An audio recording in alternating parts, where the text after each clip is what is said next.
Hey everybody, this is going to be a tutorial series guiding you through how to speedrun Doom 2016 100% Classic. A couple of things before we get started. Number 1, this is 100% Classic, not 100% Ultra Nightmare. If you want to learn 100% Ultra Nightmare, Red Warrior has a tutorial that I'll link in the description down below. As of the time of recording this, he has not completed it yet. It may be completed by the time you see it, but it may not be. Either way, this is 100% Classic. This is the mega glitchy version that's going to exploit all of the speed tech we can to go as fast as possible. Number 2, in order to take advantage of certain speed tech we're going to use throughout the run, we're going to need to manipulate our frame rate a bit. We, as a community, decided that it was acceptable to run RTSS and use a moderator-sanctioned AutoHotkey script to toggle frame rate in order to make this as easy as possible. That means you'll need to run both RTSS and AutoHotkey in administrator mode while you're doing runs. This is theoretically optional, but certain skips may not be possible with an uncapped frame rate, so be aware of that. Finally, number 3, you're going to need to set up Live Split. If you're brand new to speedrunning and don't know how to do that, there are myriad tutorials on YouTube about how to set it up. Just make sure you have the ASL active so that the timer pauses on load screens. You can find plenty of those videos if you just Google how to set up Live Split. If you're a veteran speedrunner, you already know all of this. All that said and done, let's adjust some settings. Go to a blank file, click Settings, and click on Video. In order to squeeze out as many frames as possible so that you can get a consistent 200, you may want to play the game at a 1920 by 1080 resolution. If you have a higher tier graphics card, you may be able to play at 2560 by 1440 without seeing any real difference in frame rate. You'll need to figure out what works best for your system there. Make sure that VSync is turned off so that you can run at an uncapped frame rate. This is essential for certain skips. Gamma boils down to personal preference. I have mine set to 2.5 so that I can see my setup points for rail boosts and other skips more easily. I recommend turning it up for a little bit for this reason, but you can play at a lower gamma if you prefer. Just make sure you can easily see what you're doing. Field of view is something that is also heavily dependent on personal preference. Most runners play at the default 90, which is perfectly fine. A lot of 100% runners, however, prefer to play with a higher field of view so that they can see the arena a little bit more easily. Note that playing it at a higher FOV is going to make enemies appear smaller and it could affect your aim, so play at whatever makes you most comfortable. For me, that's 130.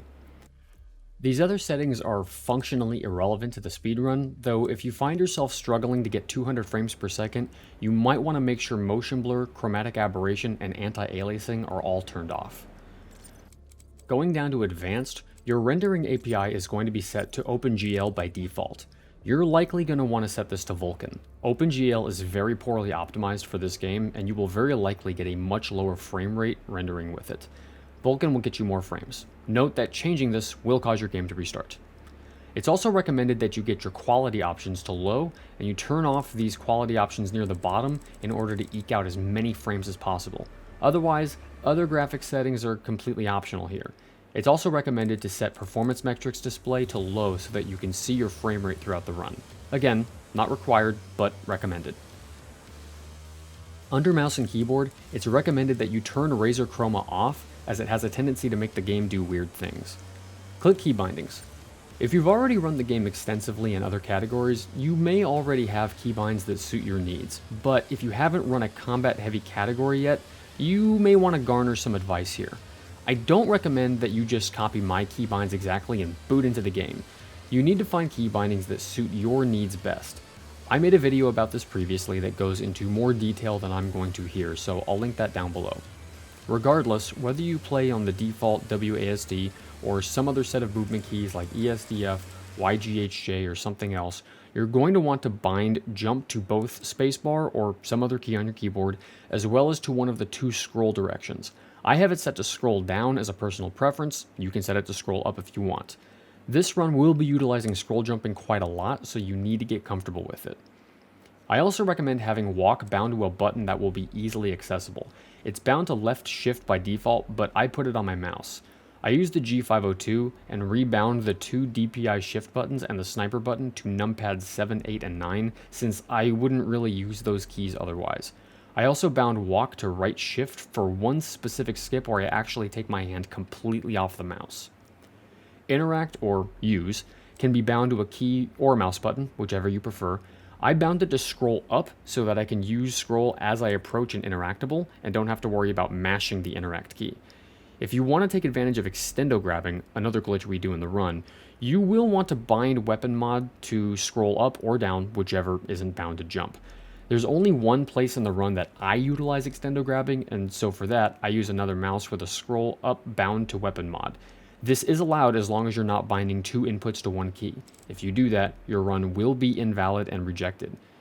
If you want to use extendo grabbing throughout the whole run, you can do that. All you have to do is make sure that scroll direction, whichever isn't jump, is bound to weapon mod, and that you have an interact key bound easily that you can reach.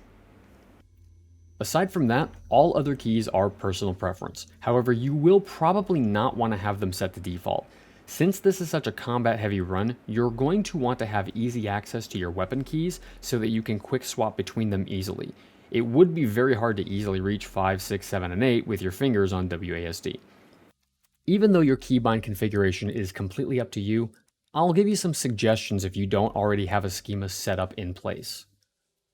If you use WASD, one option is to leave pistol, shotgun, plasma rifle, and assault rifle on the default 1, 2, 3, 4, and then rebind rocket launcher, super shotgun, Gauss cannon, and chain gun to some configuration of E, R, F, and C so that you can press those keys easily to switch.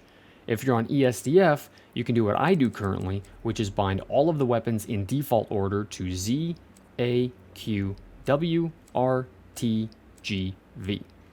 Other runners that use ESDF have found that binding rocket launcher, super shotgun, and Gauss cannon to some configuration of ZAQ works well because they can hit all of those keys with the pinky finger, which makes it possible to be fully mobile while switching weapons, whereas having the big tanky weapons on R, T, and G does restrict your movement a little bit while you're quick swapping. Whichever configuration of keys you choose, make sure it works well for you. My schema may not work well for you, so don't feel compelled to just copy my binds exactly and run with it. It may be worthwhile for you to do a few playthroughs and mess with your configuration so that it's optimal for you. All of these settings will persist from save file to save file, so you won't need to keep resetting them every time you do a new run. The settings under game, however, will reset, so you will need to set these for every new attempt. I recommend unchecking auto switch empty, auto switch new, and tutorials. It's also strongly recommended that you leave all of the HUD settings alone by default, both for ease of gameplay, but also for the purposes of verification. If your health, armor, or ammo counters aren't visible throughout the duration of the run, it most likely will be rejected. You can set the crosshair to whatever you prefer, however simple is going to make rail boosts and other skips much easier, so I recommend you set it to that. And that should be everything you need to get started. I'll see you in the UAC.